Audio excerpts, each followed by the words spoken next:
साथीहरु फेसबुकमा नेपालको बैंकहरु कसरी एड गर्ने त तपाईले फेसबुक चलाइराख्नु भएको छ तर पेआउट सेटअप गर्न जान्नु भएको छैन भने साथीहरु आजको भिडियोमा म तपाईलाई पेआउट सेटअप गर्ने सही तरिका सिकाउँदै छु र नेपाली बैंक एड गर्ने पनि सिकाउँदै छु त किन भन्दा यो मेरो नेपाली बैंक एड गर्ने यो पहिलो भिडियो रहेको छ र यहाँबाट अगाडि चाहिँ नेपाललाई एलिजिबिलिटी दिएको थिएन फेसबुकले र रिसेन्टली अहिले एलिजिबिलिटी दिएको छ सो द हामीले नेपाली बैंक अकाउन्टहरु फेसबुकमा एड गरेर फेसबुकमा कमाएको पैसा हाम्रो स्वत नेपाली खातामा ल्याउन सक्छौ है त अब त्यसको लागि तपाईले चाहिँ पेआउट सेटअप सम्पूर्ण भर्नु पर्ने हुन्छ पहिलो स्टेप भनेको तपाईले त्यहाँनेर बिजनेस ओनर नामहरु कम्प्लिट गर्नु पर्ने हुन्छ अब दोस्रोमा भनेको तपाईले बैंक अकाउन्टहरु हाल्नु पर्ने छ तेस्रोमा भनेको तपाईले ट्याक्स इन्फर्मेसन कम्प्लिट गर्नु पर्ने हुन्छ है त अब यो कसरी गर्ने भन्नुहुन्छ भने म तपाईलाई एक एक गरी सिकाउँदै छु भिडियो हेर्दै हुनुहुन्छ तपाईले पनि फेसबुकमा बैंक एड गर्न अर्थात पेआउट सेटअप गर्न जान्नु भएको छैन भने भिडियोलाई अन्तिमसम्म हेर्नु होला र च्यानलमा नयाँ हुनुहुन्छ भने साथीहरु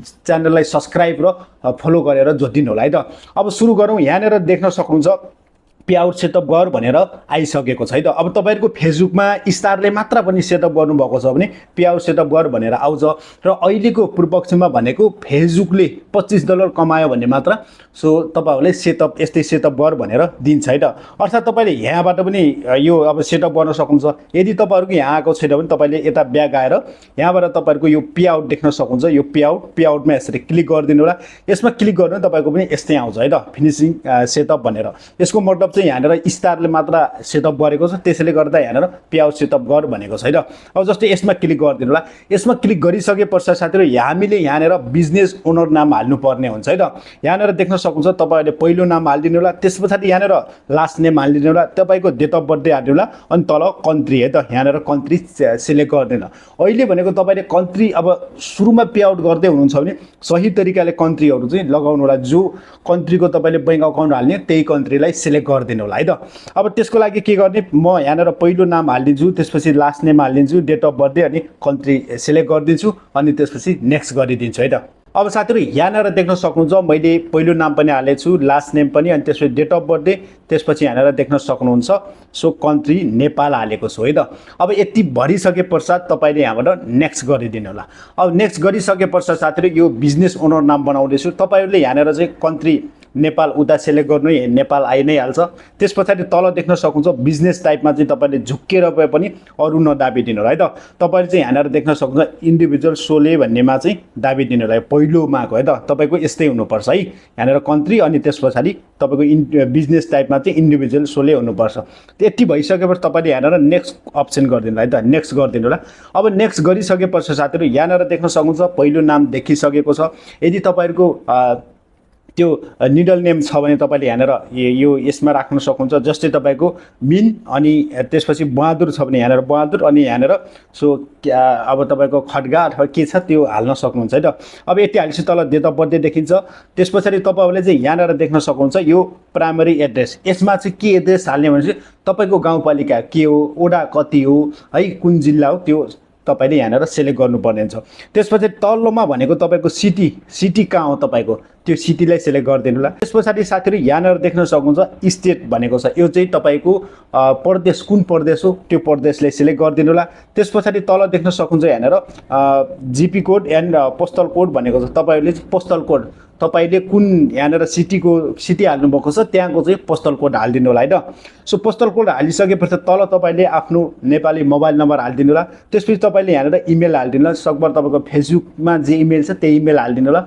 इनकेस तपाईको त्यो इमेल छैन भने अरु इमेल पनि हाल्न सक्नुहुनेछ अब यहाँनेर देख्न सक्नुहुन्छ ट्याक्स आइडेन्टिफिकेसन नम्बर 3 भनेको छ यसमा भनेको तपाईले आफ्नो नागरिकताको नम्बर पनि हाल्न सक्नुहुन्छ यदि पासपोर्ट छ भने पासपोर्टको नम्बर पनि हाल्न सक्नुहुन्छ अझ तपाईसँग अहिलेको राष्ट्रिय परिचय पत्रको नम्बर छ भने त्यो नम्बर हाल्न सक्नुहुन्छ है त अनि यहाँ तर भ्याट जीटीएस मा चाहिँ तपाईले केही पनि नहालिदिनु होला यसमा चाहिँ सिधै तपाईहरुले चाहिँ यहाँ टिक लगाएर नेक्स्ट गरिदिनु पर्ने हुन्छ है त अब म सबै फिलअप गर्छु त्यसपछि नेक्स्ट गरिदिन्छु है त साथीहरु यहाँनेर देख्न सक्नुहुन्छ मैले पहिलो नाम पनि भइसकेको छ लास्ट नेम पनि भएको छ डेट अफ बर्थ पनि भएको छ यहाँनेर प्राइमरी एड्रेस पनि भएको छ अब सिटी पनि भएको छ त्यसपछि स्टेट यानि कि प्रदेश पनि भइसकेको छ। त्यसपछि तपाईहरुको चाहिँ पोस्टल कोड पनि भइसकेको छ, मोबाइल नम्बर भइसकेको छ, इमेल पनि भइसकेको छ, अनि ट्याक्स आइडेन्टिफिकेसन नम्बर पनि भइसकेको छ। अनि त्यसपछि अब यति भइसकेपछि तपाईहरुले चाहिँ यहाँनिर देख्न सक्नुहुन्छ, यसमा टिक लगाउनु होला है त। यहाँनिर चाहिँ तपाईले जो यो भ्याट रजिस्टर भनेको छ यसमा चाहिँ केही पनि हाल्नु पर्दैन है। यति गरिसके पश्चात तपाईको ठीक छ भने अब तपाईले यहाँनिर टिक लगाइदिने, त्यसपछि यहाँनिर नेक्स्ट गरिदिनु। यो मैले केही कुराहरु ब्लेयर गरेको छु आफ्नै प्राइभेसीको कारणले गर्दा पनि हैन। सो अब यसपछि नेक्स्ट भइसके पश्चात साथीहरु यहाँनिर देख्न सक्नुहुन्छ, अब हामीले 1 नम्बरको कम्प्लिट गरियो। जस्तै बिजनेस प्रोफाइल नेमहरु भरिसकियो, आफ्नो एड्रेसहरु हालियो। अब यति हालिसके पश्चात यहाँनिर हामीले चाहिँ 2 नम्बरमा आयो। 2 नम्बरमा चाहिँ हामीले बैंक अकाउन्ट नम्बरहरु हाल्नु पर्ने छ। अब बैंकको सुपकोडहरु पनि चाहिन्छ है। अब बैंकको सुपकोड कसरी पत्ता लगाउने, कसरी ल्याउने भन्नुहुन्छ नि, त्यो पनि तपाईहरुलाई म सिकाइहाल्छु। अब यहाँनिर देख्न सक्नुहुन्छ, यहाँनिर so manually link bank account भनेको छ, अर्को भनेको पेपल। अब हामीले फेसबुकमा दुईवटा तरिकाबाट हामीले पैसाहरु आफ्नो अकाउन्टमा ल्याउन सक्छौं। एउटा भनेको पेपल, अर्को भनेको बैंक। अब सजिलो भनेको बैंकै हो। त्यसैले गर्दा अब तपाईहरुले चाहिँ के गर्दिनु होला, यहाँनिर यो बैंकमा क्लिक गर्दिनु होला। यहाँनिर यस्तो खाली इन्टरफेस खुल्छ है त।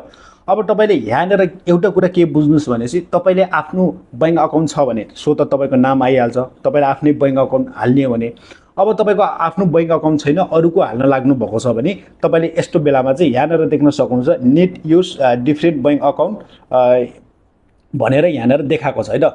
तपाईले आफ्नै गर्ने भने यहाँनिर तपाईले सुपकोड र अकाउन्ट नम्बर मात्र हाल्नु पर्छ है। सो तपाईले अर्कैको अकाउन्ट नम्बर हाल्ने हो भने यो यहाँनिर नीलो कलरमा देख्न सक्नुहुन्छ, नेट युज डिफरेन्ट बैंक भनेको छ, डिफरेन्ट अकाउन्ट। सो तपाईले चाहिँ त्यसमा क्लिक गरेर जो व्यक्तिको तपाईले बैंक अकाउन्ट हाल्ने त्यसको नाम अनि त्यसको चाहिँ बैंक अकाउन्ट नम्बर अनि कुन बैंक हो सुपकोड हाल्नु पर्ने हुन्छ है त। अब यहाँनिर म थोरै स्क्रल गरिदिन्छु। यहाँनिर देख्न सक्नुहुन्छ, अब मैले जो अकाउन्ट यहाँनिर बिजनेस ओनर नाममा बनाएको छु त्यसकै यहाँनिर अकाउन्ट हाल्ने, त्यही भएर चाहिँ मैले यहाँनिर सुपकोड हालिदिन्छु अनि अकाउन्ट नम्बर मात्र हालिदिन्छु। अब त्यो अकाउन्ट होल्डर नाम अलरेडी माथि आइसकेको छ, जो हामीले उता भरेको थियौं है त। अब तपाईहरुले पहिलो कुरा चाहिँ सुपकोड हाल्नु पर्ने छ। सुपकोड कहाँबाट ल्याउने भन्नुहुन्छ भने सो त तपाईहरुले यहाँनिर, अब त्यसको लागि साथीहरु यहाँनिर गुगल क्रोममा आउनु होला। गुगल क्रोममा आइसके पश्चात यहाँनिर तपाईहरुले सर्च गर्नुपर्ने हुन्छ है त। अब तपाईहरुले कुन बैंक हाल्न लाग्नु भएको छ, जस्तै नेपालमा हेर्ने हो भने क वर्गको बैंकहरु है। सो तपाईहरुले युट्युबमा कुन बैंकहरु हालिराख्नु भएको छ त्यही बैंकहरु मजाले हाल्न सक्नुहुन्छ। तर घ यो बैंकहरु चाहिँ अलि एक्सेप्ट गर्दैन र जोइन भएका बैंकहरु पनि त्यति एक्सेप्ट गर्दैन है त। अब तपाईले यहाँ सर्चमा जानुलाई मैले जस्तै ग्लोबलको बैंक हाल्न जाँदैछु हैन। तपाईले सुपकोड खोज्दाखेरि चाहिँ तपाईले कुन बैंकको खोज्न लाग्नु भएको छ, जस्तै मैले यहाँ ग्लोबल आइएम बैंकको खोज्न जान्छु। यहाँनिर देख्न सक्नुहुन्छ तपाईले ग्लोबल आइएम बैंक सुपकोड भनेर आएको छ। अब तपाईहरुले पनि यो यहाँनिर त्यो ग्लोबल आइएम बैंकको साथमा चाहिँ तपाईले जस्तै सिद्धार्थ बैंक अथवा तपाईले नबिल बैंक अथवा तपाईले अन्य बैंकहरु चाहिँ नेपाल बैंक ती सर्च गर्ने हो भने यस्तै आइहाल्छ। अब यसमा क्लिक गरिदिनु भयो भने जस्तै यहाँनिर चाहिँ यो वेबसाइट खुल्छ। वेबसाइट खुलिसके पश्चात यहाँनिर स्क्रल गर्नु होला। सो त यहाँनिर तल देख्न सक्नुहुन्छ ग्लोबल आइएम बैंकको अफिसियल वेबसाइट पनि रहेको छ। यहाँनिर देख्न सक्नुहुन्छ GLBBNPKA है। NPKA चाहिँ यो सबै बैंकको पछाडी हुन्छ। अगाडिको यो चारवटा अक्षर चाहिँ त्यो बैंकै हुन्छ है त। तपाईले यहाँनिर यो चार सुपकोड चाहिँ 8वटा हुन्छ। यो 8वटालाई चाहिँ तपाईले कपी गरेर यहाँनिर जस्तै यो कपी गरिदिनु होला। यहाँनिर मैले यो कपी गरिदिए। कपी गरिसके पश्चात सिधै अब तपाईहरु यहाँ गएर आफ्नो सुपकोड यहाँनिर सुपकोड लगाइदिनु होला। अब मैले यहाँनिर सुपकोड लगाइदिए त। अब यहाँनिर लगाइसके पश्चात हामीले यहाँनिर बैंक अकाउन्ट हाल्नु पर्ने हुन्छ। अब साथीहरु यहाँनिर देख्न सक्नुहुन्छ मैले सुपकोड पनि हालिसकेको छु। त्यसपछि यहाँनिर अकाउन्ट नम्बर पनि हालिसकेको छु है त।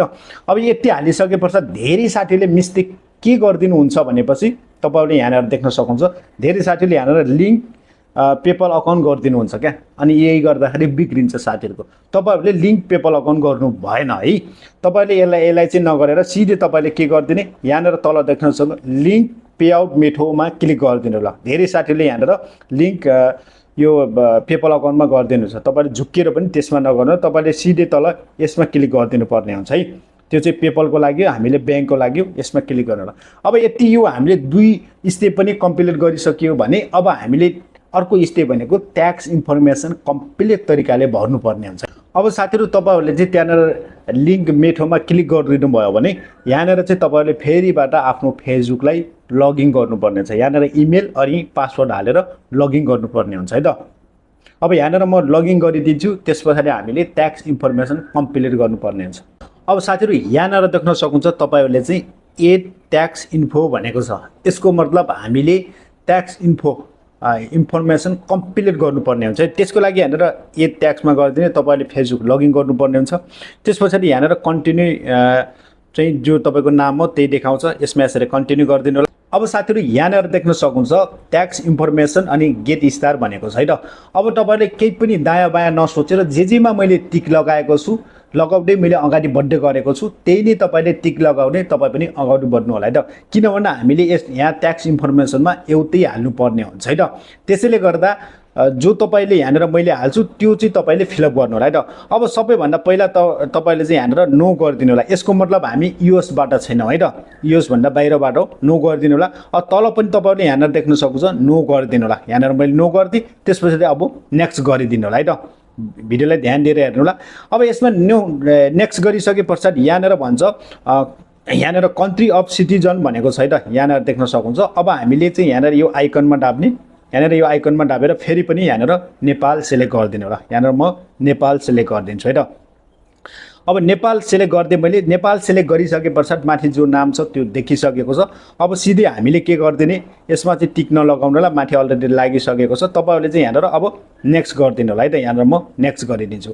अब यति नेक्स्ट गरिसकेपछि जो हाम्रो कन्ट्री हो त्यो देखिन्छ, एड्रेस लाइनमा तपाईँको त्यो गाउँपालिका 3 हालेको देखिन्छ, सिटी, त्यस पछाडि यहाँनिर सबै देखिन्छ। अब यसमा चाहिँ केही गर्नु पर्ने, तपाईँले नेक्स्ट गरिदिनु होला। नेक्स्ट गरिसके पश्चात यहाँनिर देख्न सक्नुहुन्छ तपाईँको लोकेसन अलरेडी टिक लागेको हुन्छ। यहाँनिर तपाईँहरूको चाहिँ जहाँ जहाँ पासपोर्ट कोड के हाल्नुभएको थियो त्यो देखिन्छ है त। अब यति गरिसके तपाईँले यहाँनिर नेक्स्ट गरिदिनु होला है त। नेक्स्ट गरिदिनु होला। नेक्स्ट गरिसके पश्चात साथीहरू यहाँनिरबाट हामीलाई भनेको छ अब यो हामी त 0%बाट गर्न चाहन्छौँ होइन, सो काम गर्न चाहन्छौँ, मतलब हामीले अब 0%मा क्लिक गरिदिने। यहाँनिर तपाईँले 0%मा क्लिक गरिदिनु होला। त्यसपछि सिधै तल नेक्स्ट गरिदिनु होला है त। अब नेक्स्ट गरिसके पश्चात साथीहरू यहाँनिर आएको छ अब हामीले सिग्नेचर हाल्नुपर्ने हुन्छ है त। यहाँनिर तपाईँले चाहिँ टिक लगाइदिनु होला। यसमा टिक लगाइसके पश्चात जो तपाईँले उता बिजनेस प्रोफाइलमा नाम हाल्नुभएको थियो त्यही नामलाई हो त। तपाईँले जस्तै मैले अघि नै भने निडल नेम छ तपाईँको, जस्तै राम बहादुर पछाडि के छ त्यो सबै हाल्नुपर्ने हुन्छ है त। जस्तै यहाँनिर अब म सिग्नेचर नाम हालिदिन्छु, त्यसपछि नेक्स्ट गरिदिन्छु है त। अब साथीहरू यहाँनिर म एउटा कुरा तपाईँहरूलाई जानकारी गराउन चाहन्छु। यो सिग्नेचर नाम लेख्दा चाहिँ तपाईँहरूले क्यापिटलमा लेख्नु होला है त। स्मलमा लेख्नु भयो भने चाहिँ हुँदैन है। अदरवाइज तपाईँले उता स्मलमा नाम लेख्नु भएको छ भने यता नि स्मलमा लेख्नु होला है। सो अब यति गरिसके पश्चात तपाईँले के गरिदिने, यहाँनिर नेक्स्ट गरिदिनु होला। अब नेक्स्ट गरिसके पश्चात साथीहरू हामी ट्याक्स इन्फर्मेसनको अन्तिम चरणमा आएको छौँ। यहाँनिर देख्न सक्नुहुन्छ यो यस्तो फाइल खुलेर आइसकेको छ, रिभ्यू एन्ड सबमिट भनेको छ। अब हामीले सबमिट गर्नुपर्ने हुन्छ। त्यसको लागि हाम्रो यसरी स्क्रल गर्नु होला। स्क्रल गरिसकेपछि तल तपाईँको सिग्नेचर नाम डेट हालेको सबै देखिन्छ। अब तपाईँले चाहिँ यहाँनिर सबमिट फर्म गरिदिनु होला है। अब यो सबमिट फर्म गर्नु तपाईँको सही मिलेको छ भने यहाँनिर हरियो कलरमा देखाउँछ ट्याक्स इन्फर्मेसन कम्प्लिट भनेर। यहाँनिर देख्न सक्नुहुन्छ यो ट्याक्स इन्फर्मेसन इज कम्प्लिट भनेको छ। अब तपाईँहरूको यहाँनिर यो निलो कलरमा यो ट्याक्स इन्फर्मेसन इन नो कम्प्लिट भन्ने पनि देखाउँछ है त। त्यसको मतलब तपाईँले कम्प्लिट गर्नुभएको छैन, केही न केही मिस्टेक छ भन्ने बुझ्न सक्नुहुन्छ। अब तपाईँहरूले चाहिँ यहाँनिर के गर्न सक्नुहुन्छ, यो हरियो छ भने एकदम ठिक छ भन्ने बुझ्न सक्नुहुन्छ। अपडेट गर्न चाहनुहुन्छ भने यहाँनिर तल अपडेट देखिन्छ। अब तपाईँहरूको यहाँ नामसाम सबै देखिन्छ। सो सब ठिक छ भने अब सबैले सिधै यहाँनिर डोन गरिदिनु होला। अब डोन गरिसके पश्चात यो सिधै ब्याक हुन्छ। ब्याक भइसके पश्चात यहाँनिर देख्न सक्नुहुन्छ अब यो 5 दिनको लागि होल्डमा गएको छ। हामीले नयाँ पे आउट सेटअप गर्दा 5 दिनसम्म होल्डमा राखिदिन्छ, किनभने उनीहरूले हाम्रो अकाउन्टहरू सबै चेक गरेर मात्र सो त्यसपछि ओके गरिदिन्छ है त। अब यति गरिसके पश्चात यहाँनिर जस्तै सेटिङमा आएर हेर्नु होला। अब यो भेरिफाई भएको छ कि छैन भनेर थाहा हुन्छ है त। यहाँनिर सेटिङमा क्लिक गरिसकेपछि अरू चाहिँ मैले ब्लर गर्छु साथीहरू। यहाँनिर देख्न सक्नुहुन्छ यो भेरिफाई भइसकेको छ र यहाँनिर स्क्रल गर्ने हो, यहाँनिर अपडेट गर्न मिल्छ। यहाँनिर सबै भइसकेको छ है त। अब यो भयो भने साथीहरू सम्झिनुहोस् तपाईँको पे आउटमा चाहिँ कम्प्लिट भइसक्यो भन्ने कुरा बुझ्न सक्नुहुन्छ। अब तपाईँहरू यता मोनिटाइजेसनमा आउनु भने अघि नै मैले यहाँबाट भरेको थिएँ। अब यसलाई चाहिँ म के गरिदिन्छु, अब यसलाई चाहिँ म यहाँनिर रिफ्रेस गरिदिन्छु है त। रिफ्रेस गरिदिन्छु। अब यहाँनिर देख्न सक्नुहुन्छ यो हटिसकेको छ। यहाँनिर देख्न सक्नुहुन्छ यो भनेको मिटा भेरिफाई भयो त। यस्तै तरिकाले तपाईँहरूले आफ्नो फेसबुकमा नेपाली अकाउन्ट बैंकहरू चाहिँ एड गर्न सक्नुहुनेछ र तपाईँहरूले एड गर्दा चाहिँ त्यहाँनिर मिस्टेक गर्नु भएन है त। सो यो भिडियो हेरेर सबै साथीहरूले बुझिसक्नु भएको छ। नबुझ्नुभएका साथीहरूले कमेन्ट बक्समा कमेन्ट राखिदिनु होला। र यस्तै फेसबुक सम्बन्धी जानकारी बुझ्न पाउन चाहनुहुन्छ भने फलो र सब्सक्राइब गरेर मसँग जोडिनु होला।